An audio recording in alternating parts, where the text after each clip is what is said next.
The Titan clock has died. Today I will show you and explain all the secrets hidden in the new episode number 10 of Skibidi Toilet Multiverse that you might not have noticed. This is a story of a parallel world that unfolds simultaneously with the original series of Skibidi Toilet by Dafu Boom, but this one is called Skibidi Toilet Multiverse, created by Doom Studio. It's like another timeline that was created because in this universe the camera titan was hacked by a SKIBIDI toilet. A clock titan appeared, a drill titan, but the clock was defeated by the SKIBIDI scientist and is now captured in the secret base of the SKIBIDI toilets. The talking titan and the brave cameraman have gone there to rescue the camera titan and the clock, so in this video we will see how they infiltrate the base and find out if they will be able to save their comrades. So if you want to know all about this and more, stay tuned until the end of the video. If you enjoy this type of content, I invite you to leave a like and subscribe to bring you more content like this. Battle of Titans has begun!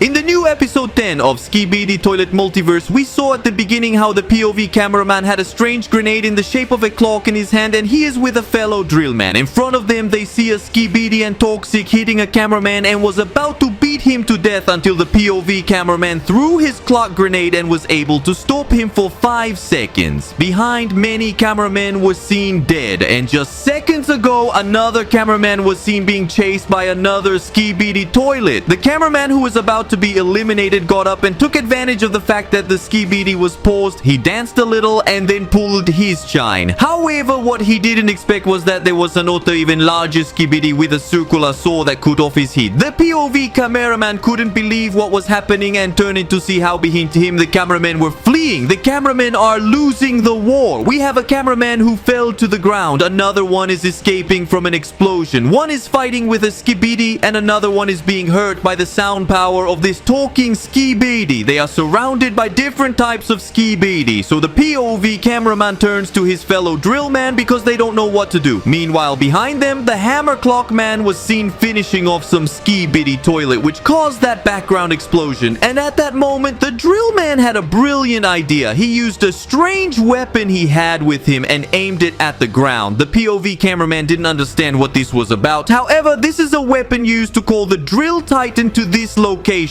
Meanwhile, a mutant Skibidi started attacking the POV cameraman with a chainsaw, and just as he was about to kill him, a Skibidi with an antenna appeared. This is a kind of Skibidi that functions as a radar and has a television that he uses to alert his comrades when a TV man is approaching, and that's exactly what it came for, to warn that at any moment a TV man will teleport to this place, so they have to be alert. A Skibidi bomber started communicating with his comrades, telling them to be prepared because the TV man is coming. And exactly that happened because in the midst of all of them, a black man appeared and there was the TV man, alongside the tall clockman who had just been repaired and revived in episode 7 of Skibidi Toilet Multiverse. However, as soon as he arrived in this episode 10, all the Skibidi toilets rushed to attack him, but he activated his superpower and stopped time. He warned the POV cameraman and the rest of the cameramen around that they only have a few seconds to take advantage of the paused Skibidi toilets and finish them all. So they quickly get to work. Talking Man cameraman and even the clock hammerman all launch themselves against the paralyzed Skibidi toilets, and the POV cameraman throws a knife that stabs a Skibidi in the forehead. Just to his left, the clock hammerman threw a time bomb at the POV cameraman who managed to catch it with his hands, and it was a bit hot. He took the opportunity and placed it on the circular saw Skibidi that killed his companion at the beginning of the episode and put it in his mouth, not without giving him a good slap as revenge. When there were a few seconds left for the power of the Skibidi's pause to end, the circular saw Skibidi managed to get away from there. The circular saw Skibidi exploded. All the other Skibidis had also been defeated. However, there was one left wearing a military helmet. The POV cameraman no longer cared about that and simply gave him the middle finger and kept moving toward the door where the kidnapped clock titan was probably located. But at that moment, the hacked camera titan arrived to prevent them from entering through the door. He aimed the cannon on his arm at the POV cameraman, and just as he was about to kill him with a shot, he received an attack from the talking titan who arrived just in time. time. The Speaker Titan launched himself against the Camera Titan and for a moment tried to search the back of the camera's neck, or back where the Skibidi parasite was, to rip it out, but he couldn't find it as it was actually inside his body and there was still no way to remove it without killing him in the process. The Camera Titan used the cannons on his shoulder to shoot behind him and push the Speaker Titan away, and continued attacking with the cannon on his arm, while the Drill Titan was approaching underground and grabbed the Camera Titan's legs with his two hands, sinking him underground so he couldn't move. The Speaker Titan took the opportunity to search for the Skibidi parasite again in the Camera Titan's neck. However, he still couldn't find it. The Camera Titan pushed the Speaker Titan aside with his hands and started flying to lift himself and free himself from the Drill Titan, which had to come out from underground. When the Camera Titan tried to escape, the Drill Titan threw his chained hands and grabbed his legs and threw him to the ground, stopping the escape attempt. Meanwhile, the Speaker Titan warned the POV cameraman and the others not to get distracted and to keep moving toward the gates to rescue the Clock Titan, as they would take care of the Camera Titan. Indeed, when they opened the doors, they found the Clock Titan, but he was dead, or at least that's what it seemed. The reactor in his chest and his face were off and he seemed lifeless. A cameraman couldn't believe what he was seeing, and neither could the POV cameraman. At that moment, the TV man teleported here alongside the tall clockman, and the hammer clock, the speaker woman, and another normal clockman were also there. Suddenly, the Clock Titan moved a little, but it was because there was a Skibidi toilet behind him. This Skibidi had flamethrower powers. He grabbed the cameraman who had gotten too close and burned him completely. The speaker woman launched herself with her own power and tried to stab this Skibidi's head, but because he had a metal helmet, she couldn't do it. She grabbed the speaker woman and was about to kill her by burning her too. She was trying to escape with her own power, but she couldn't, and at that moment she was rescued by the brave cameraman who can move super fast. With one blow, he managed to take off the helmet and put his white pipe stoppers on his arms, which caused them to freeze. Now we know why these pipe stoppers are different, as they have this freezing power. After this, the camera woman appeared, who shot harpoons at the Skibidi toilet and killed him. This way, the brave cameraman was able to rescue the speaker woman, and with the help of the camera woman, they finished off the Skibidi. Therefore, he made the thumbs up gesture and the speaker woman applauded him. However, there was still an even bigger problem, because the Clock Titan was still dead. All the present subjects took out a kind of spider drone in the shape of a clock, which seemed to be a device that if you place it around a subject's perimeter, you can make them turn back time, and so they could bring the Clock Titan back to life, since they would make time return to when he was still alive. However, for some strange reason, this did not work and the devices exploded. The Clockman didn't understand why it wasn't working, and it was actually the fault of the magnetic Skibidi who had arrived and was preventing the clock's power from working. And that's how the episode ends, with the Clock Titan remaining dead and a giant magnetic Skibidi attacking them by surprise. We don't know what will happen next, but what we do know is that the Clockman will have to first deal with the magnetic Skibidi to find a way to rescue the Clock Titan. Meanwhile, outside, the Drill Titan and Speaker versus the Camera Titan continue, and we don't know who will win this war in this new world called Skibidi Toilet Multiverse.